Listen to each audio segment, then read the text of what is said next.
Hi Sunny, hi world, me again.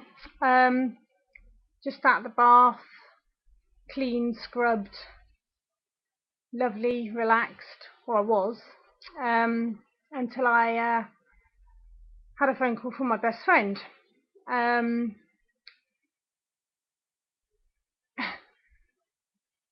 Everyone tells me that the break of a relationship is a process.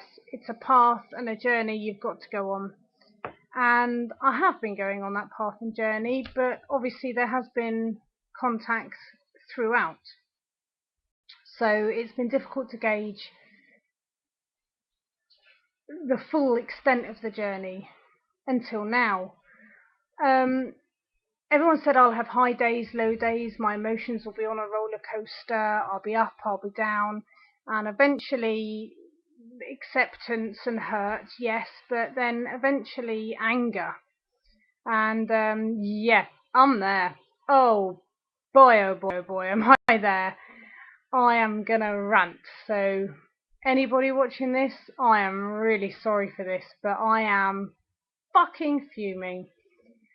Apparently, after telling me the other night by text that he'd met somebody else, which was a deliberate act of cruelness and nastiness on his behalf and horribleness, which crucified me.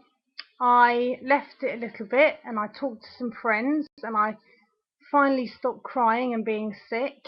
And I thought, well, that is the close of the chapter, isn't it? That is, you know, unbelievably unforgivable and very much unfightable against. And the end of, which obviously is what he wants and why he did it. Now, later on that evening,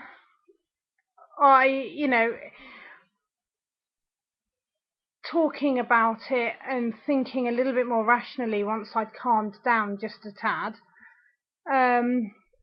my mum is looking after his two cats, Nunu and Ralphie, and she was looking after them for us because we couldn't have them in the London flat. And yeah, he was paying her, yes, but she was still looking after the cats. Now, since we split up, even though there have been times of communication, there have also been a lot of times without communication. And going up to my mum's house, which obviously I do a lot, seeing these two cats there that want stroking and petting and loving and treating and just being there has been incredibly hard, because it is just this massive constant reminder of BB's cats, BB, and it was a link. And after he told me he'd met somebody else, I thought, right, well, you better come and get your cats then, because there's no point my mum hanging on to them for us, because you've made it now incredibly blatant and clear and blunt that there is no us.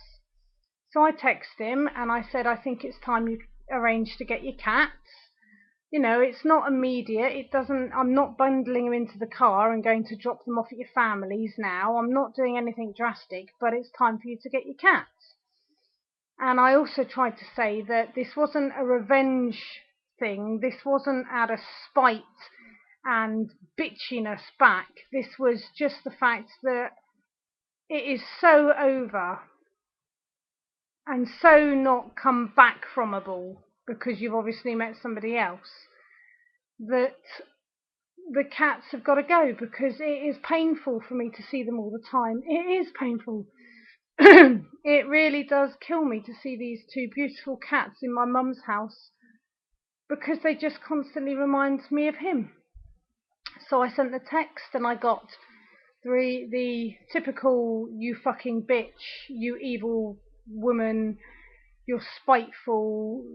I got all that back, which was a bit water off a duck's back, because it was to be expected, because he forgets that he sent back with my mum when she went to see him in London 3 weeks after leaving me, to talk to him, to tell him how much her daughter loved him, and please would there be a way to start communication and trying to work things out. when she went all that way, you know, for him and us, because she cared about him too, not just me. Um,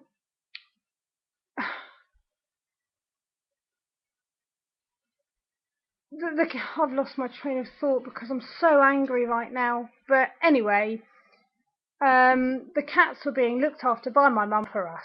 There is no muss, so take your cats back. Oh, that was it. He gave my mum a box of what he told her was my stuff. So my mum thought it was clothes, jumpers, whatever.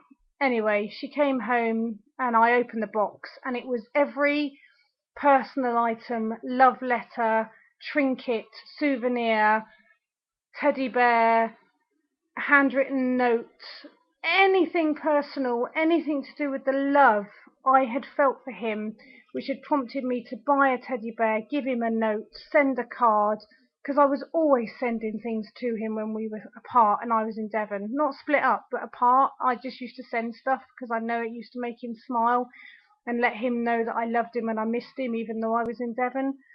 But he sent everything back. And when I asked him about it and said, how could you do that? All our memories, how could you do that? He said it's because he couldn't bear to look at them anymore and have them around. Well, these are objects that could have gone in the bottom of a wardrobe. I'm stuck with two living, breathing, four-legged animals at my mum's house, and I thought he would have understood how difficult that has been for me. And now he is definitely calling it a day and had met somebody else. I can't stand it. Anyway, needless to say, he hasn't, and he's got very vicious, very nasty, and my best friend, who is older than us, very grown up, very mature, very logical, and very taking no sides, even if she is my friend, because my God, this woman points out my faults, and I do listen to her. Because she really is blunt at times. She tells it how it is. She's pointed out where I've gone wrong in the relationship, and she's also pointed out Toby's points of view from what she would assume. And I've listened and I have taken these on board from her because she's the one person that could say this. Anyway, my best friend and BB have spoken in the past and communicated in the past. Back in the summer, back in June, and she thought that there was mutual respect from him to her, and there definitely was vice versa. Well, she saw him in the town today, tapped him on the shoulder to say, hello, Tobe, hello, BB, how you doing? And he totally and utterly blanked her, looked at her, and turned directly away. How rude! How rude! You talk, or he talks about my behaviour?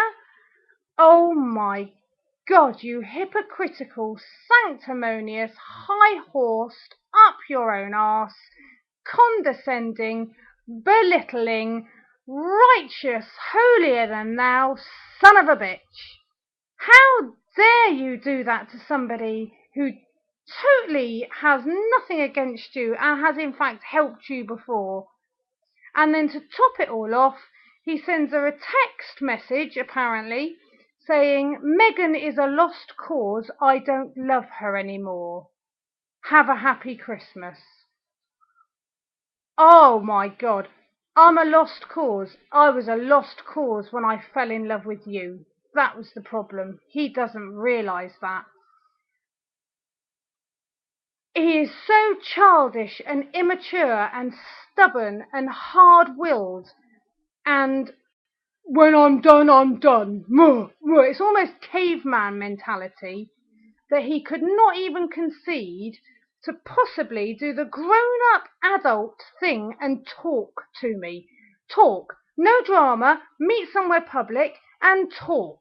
Just talk, because since he left, there has been not one iota of discussing any of the problems we both feel, which incidentally, ironically, are so similar, could possibly have been sorted out with a simple talking to put both our minds at rest. But no, that's far too much to ask from the big BB, isn't it? Oh my God, heaven forbid you concede and do anything for anybody else, like even be polite. And he said to me the other day, I haven't got an ounce of compassion in my body. Oh, how quickly the mighty forget certain things, isn't it? Like when I rushed to Milton Keynes to be with him when he was having a crisis and was in a state.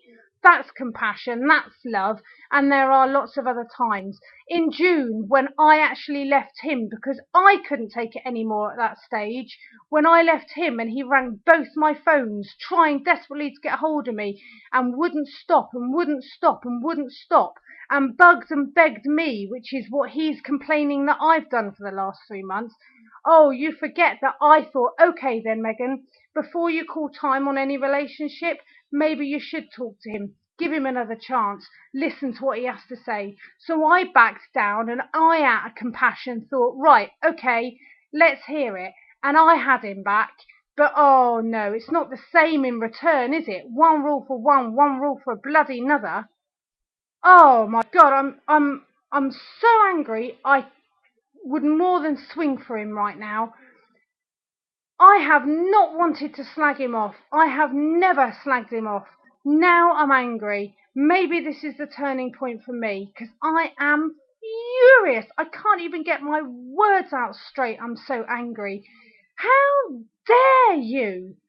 Well, if you don't love me anymore, BB, then hip hip hooray, because I'm done. I have tried and tried and tried. And you know what? Fuck it. You tell me I'm not worth it? I am worth it. You're the one who's not. How dare you? I'm all ranted and raved out now. Oh, I really am. Well, no, I'm not. I'm coming back for more later.